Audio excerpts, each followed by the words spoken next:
Mr. President, Chief Justice, Excellencies and distinguished guests, ladies and gentlemen. On behalf of the people and the government, I congratulate you, Mr. President, on your election as President of the Republic of Singapore.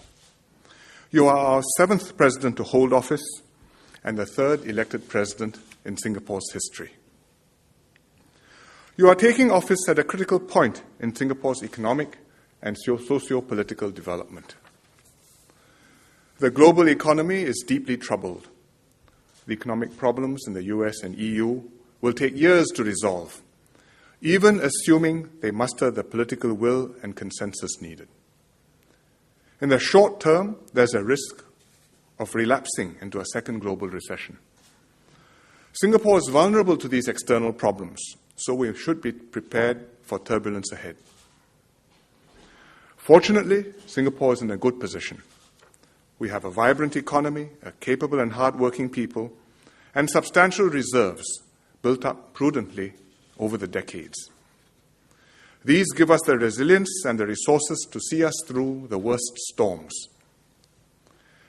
Indeed, protecting our past reserves was a major reason for creating the institution of the elected presidency.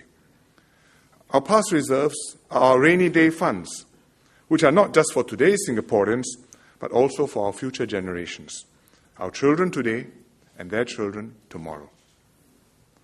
The President holds the second key and must agree before the government can draw upon past reserves. So far, we've had to do this only during the 2008 global financial crisis. This was the most severe downturn since Singapore's independence.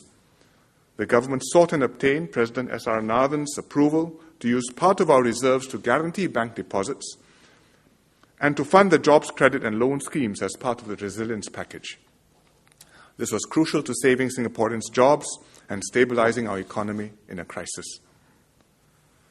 Drawing on our reserves should only be an absolutely last resort. Our first strategy is to ensure a resilient and dynamic economy. But our reserves give us confidence that we can weather any crisis, however severe it might be. My government will continue to be prudent and build up our reserves year by year. But there will surely be future occasions when the government will have to seek the President's approval to draw on our hard-earned past reserves again. It could conceivably happen within your term as President if the dangers facing the world economy escalate and precipitate a major crisis. In such an eventuality, the government will work with you, Mr. President, to handle the request and the decision deliberately, systematically, and in the best interests of Singaporeans.